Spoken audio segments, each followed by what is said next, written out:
Hello and welcome to the El Monitor podcast, Reading the Middle East with Gille Kepel, where each month we take a deep dive with authors and thought leaders who are shaping the way we think about this complex and dynamic region. Our guest this month is Emirati columnist and researcher Sultan Sooud Al Qassemi, founder of Gille Art Foundation and co-author and co-editor of the book Building Sharjah, co-edited with Todd Rice. Sultan became interested in arts and culture at an early age. As he came to Paris to study economy and finance, he took that opportunity to visit our many museums, and no exhibition or art gallery was foreign to him. He also has a great command of French on top of his perfect English and native Arabic.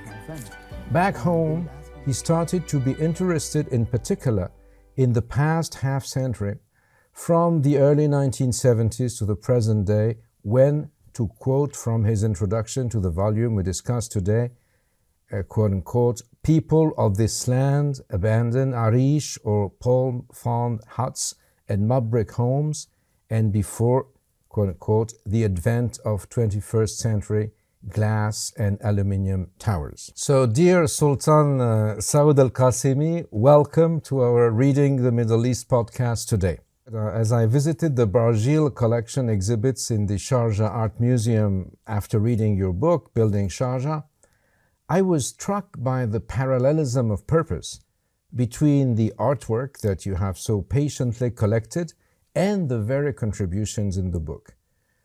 As if you were, in both cases, doing justice to this formative period of modernity in the Arabian coast of the Gulf, as if you were reconsidering the cultural processes at work, which now look somehow completely erased by the super-fast pace of globalization, just like most of the buildings you photographed in the book have been demolished. We shall see the remnants of some of them, which I captured with my smartphone last week, later on. Could you just update our viewers on that phenomenon?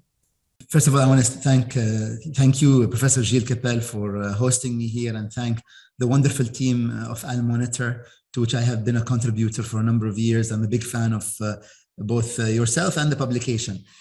Professor Kepel, I think that I feel like the world came full circle. In the 1990s, I was an Arab Emirati going to France, learning about French culture and French art. And now in 2021, you're a Frenchman coming to Sharjah, learning about Arab art. So this exchange that took place over the three decades, really, of my studying in Paris and then coming back here and creating a collection that can introduce the world to Arab culture, just like the museums that I visited, the Pompidou, the Orsay, the Louvre, introduced me to mostly Western culture. This is before the globalization that we see at the Pompidou today. One thing which is also very striking in your book is the influence of Iraqi modernity prior to the 1950s in Sharjah. This is a phenomenon that was first felt in Kuwait, that sort of predated the Trucial states in their path towards opening to the rest of the world. Could you explain to us, and I believe you were in Baghdad a few days ago, could you explain to us what was so specific in this Iraqi modernization in the Middle East of the 20th century? That's a great question, Professor Kepel. I believe, of course, Sharjah and what is today known as the United Arab Emirates are products of their environments as well. We are neighboring to some great civilizations, including Persia, India, and we trade over hundreds of years with these civilizations, and there is an exchange of ideas, there is an exchange of goods, there's even an exchange of human beings, in the sense that people move and they immigrate from one part of the Gulf to the other part of the Gulf. This happens with not only with Iraq, but Persia and India. In the case of my family, who lived in India in the middle of the 20th century.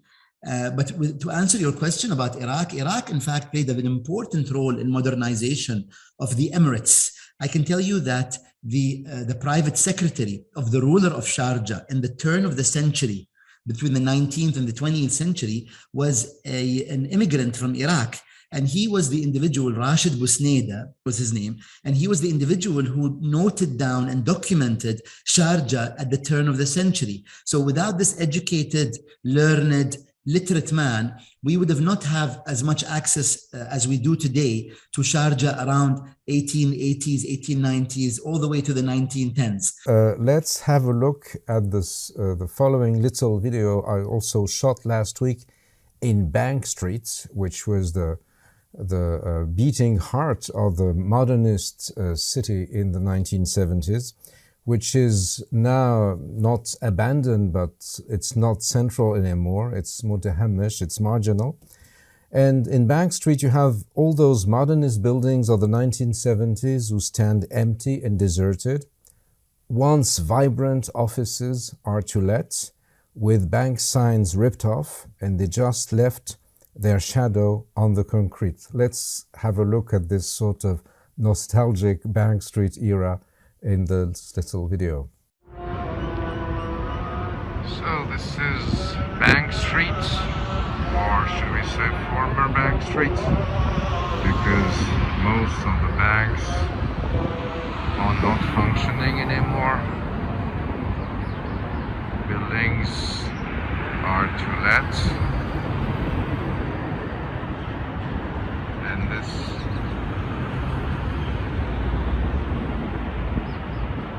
was modernist architecture.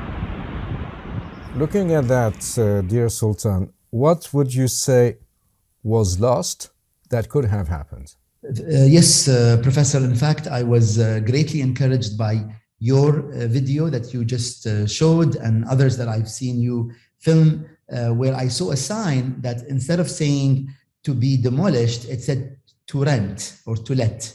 And I think this is what we need to look at in the UAE, in Sharjah, is to reuse these buildings, these modernist structures, and save them as much as possible. I understand that it's not always possible to do that. And I want to say that Sharjah and the Emirates are once again victims of their own success.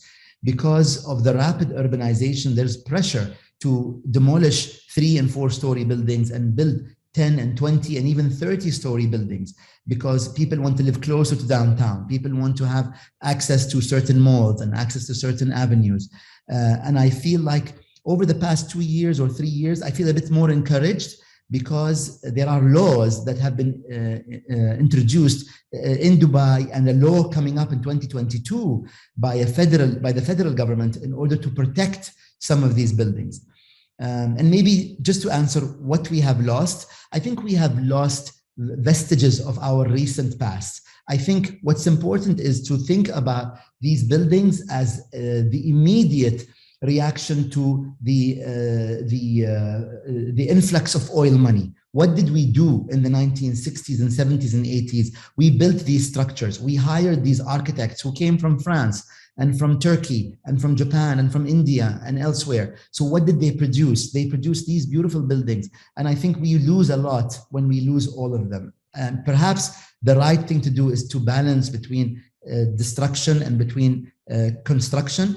And there is a saying that I will say, the greenest building is a standing building. So if we want to talk about sustainability, we talk about reuse of existing buildings. I would like to thank you and end with Ash Barjil, or long live to Barjil, as a conclusion. Thank you very much, dear Sultan Sooud Al Qassemi. And if you have not done so already, please sign up for Reading the Middle East and Al Monitor's other podcasts on the Middle East with Andrew Parasiditi and Amerin Zaman, and on Israel with Ben Caspit on your favorite podcast platform.